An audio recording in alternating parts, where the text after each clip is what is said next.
Okay. Calvin and Pam. Yes. I'm Vernon. I work with the Humanities Truck. And we have a question in terms of, well, actually it's a statement question. And there's a lot in it, but feel free to just input. Okay? And of course you're being video. So just give your, you know, what comes to your mind. Because it is like a loaded question, but it's a lot in here, okay? Everyone has something they have worked on in their life, okay? What is something valuable you have contributed to and can share with others? When thinking about the work you have done in your life thus far, what are you proud of? What can you point to? Me? My shirt, I think, hopefully speaks a lot. It says Black Fathers Matter, but it's a little bit more than that. Growing up as a black man, you know, I'm proud that I've been able to help and mentor young men and young ladies as I've grown up. And I thought that's always a big thing to be able to do, to give them someplace to talk, someone to talk with, but also be able to guide them, because everybody's different. Yeah. I was blessed enough to find, or help find my children's niche where they could fall into, and all of them have fallen into something that's been very productive themselves. And I'm kind of proud to say that I've helped some other younger folks do that also. So that would be one of my biggest proud things I think I've done. Helping others. Helping others is my big thing. I'm a helps niche person in life. Yes. It's very important. I noticed you got on your T-shirts, it's Black Fathers Matter. Yeah, I've got three. We've got three. Yeah, three children. So he does matter, and I'm, you know, and I'm listening to what he said. I'm gonna piggyback off of him. I'm a server, and I'm most proud of being able to serve other people. By profession, I'm a registered nurse. Oh, you're an essential server. Yeah, and I went to school here for nursing at Howard University. Graduated about 31 years ago. So that's how long I've been nursing. But I'm proud to teach others to serve, because 2005 I started my own business. And now I am running a nursing agency, teaching others what I am proud to do. And I always tell my employees, I can't teach you to compassion. It has to come real. I can teach you your clinical skills you might need. I can't teach you commitment neither. So I'm proud to serve other people. My pastor always say, before you become a real leader, you also have to be a follower. So I kind of follow, but lead also. And it, you know, and I do that with my children in my personal life as well. Yeah, it's a thinking of, because I'm in the ministry too. I'm a minister. And it's a scripture that says that you have to be teachable. Teachable, coachable. And when we say coachable, right. Right. Well, you have to be. That's number one. And that's a part of humility and humbleness. You gotta always. And it's a lot goes with that, because your job as a nurse in the nursing field, and you working with young men, Cal, your patience and your humility to really work with people, to be a helper, a server, it's a special gift. It really is. I try to do that. I mean, like you said, with mentoring, hope you can teach some of the young men that patience and calming. I'm human. I have my moments too. But you have to teach them there. You're going to have that time, but you have to know when to pull it back. Sometimes it's tough love. Sometimes it is compassion. You just have to hopefully learn something about them, learn something about their surroundings, and help them move to where they are. Not all the kids that I've mentored or taught are from broken homes. That's a myth. Right. No. That's a myth. Not all kids that prosper or come from great homes. That's a myth. So you got to take each one, young ladies and young men, as they are, where they are, and try to find out where they can fit in, where they can allow themselves to fit in, and then prosper from there, and then be able to give back. So you teach somebody to give to themselves, and you also teach them how to give back. Right, and that's so important because I try to get young people to see, and of course I try to. It's hard for me not to go to the spiritual laws when I'm counseling my young people. Because I have 8 kids. I consider it my oldest son. 8? Yes, I have 8. My oldest one, I don't consider. He's like because he was the first. Right. And he mentors the other ones. They're all from 16 to 42. But one of the things I had to always do, and you mentioned it, was help them find their niche. Right. And what I tell them is that you were put here for purpose. Everybody's Everything that you are, you aspire to be, your purpose is in you. Everything. You gotta believe that. Because then all you have to do then is focus on reaching inside and that's what we're working on now. It's a group of us, a group of ministers. Matter of fact, last week we started the first one. We just go to different areas where the crime and stuff, and we do what we believe best. Right, for the area. We bind up the principalities. Right. Exactly. But anyway, it's not a spiritual. No, No, but it's see, okay. that's Yeah. part of what had something spiritual has to drive you. Yeah. Something within has to drive you within. You talk to some of the ladies already, and you remind them, but they feel down and feel like, why am I doing this now? I'm trying to get to here. So one of the things I've said is, all your tomorrows begin today.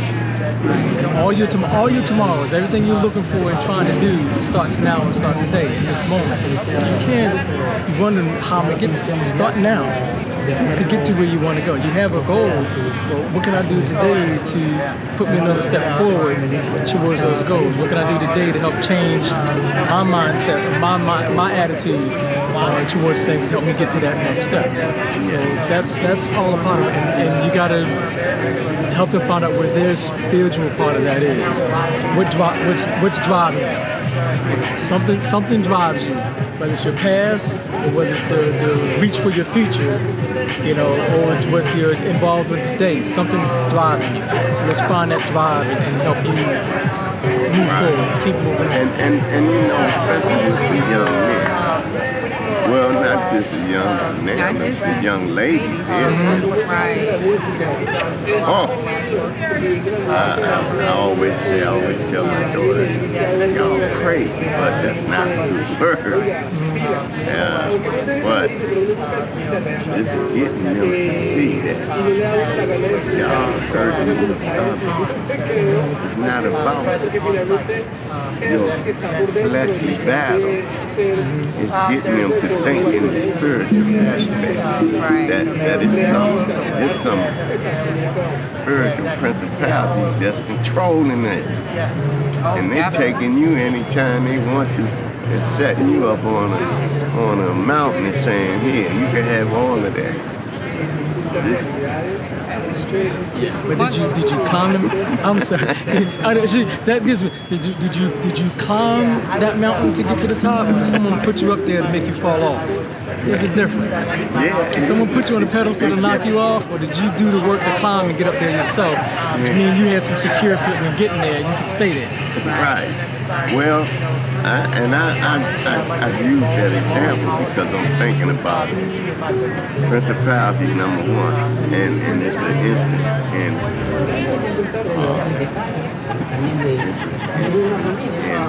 scripture where someone was taken up on the mountain. But like I said, I don't want to turn. Right. Yeah. We understand. Moses on the mountain. Yeah, but Moses, but somebody more prevalent than Moses. Oh, yeah. The enemy took him up there and said, hey, look at that. Just bow down to me. Oh. Right. Yeah. And young people, That's what they don't understand what's hidden. Because if they knew who they were and what's inside of them, who they were made and created by, he wouldn't stand a chance. And they would come and they would take the job that suit them, that draw them, and they'll change the community, their home, and the world. That's when you get back to your gifts will make provisions for you. You just have to find what your gift is. I'm a living and I've been on both sides of the coin. I tell you,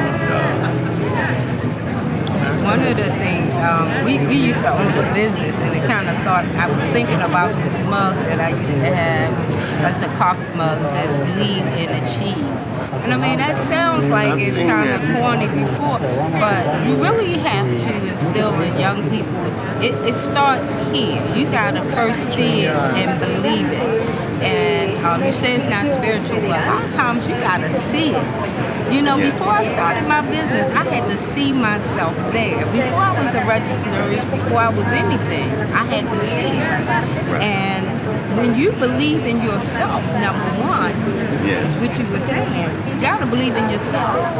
Because like you said, if you don't believe in what you believe in yourself and believe in your goals and believe in who you are and know who you are, anybody can come around and snatch you and take you to that other, and that's what you're talking about. Yeah, because it's a little rough, but it works. the minds of so many people. Yeah, people. Not just the young people anymore, but look around. You see what's happening with people that think, oh, I can pitch a tent right here. They don't count the cost. You gotta count the cost. We have to somehow get the villagers to understand that you gotta count the cost before you try to build anything. Right. That's right. The cost is not always monetary. Right. The cost is not always monetary. And unfortunately, society has taught that for so long. Man, I don't have no money, man. But the greatest businesses started from scratch. No money. I can attest to that. We've had several businesses. We both have businesses.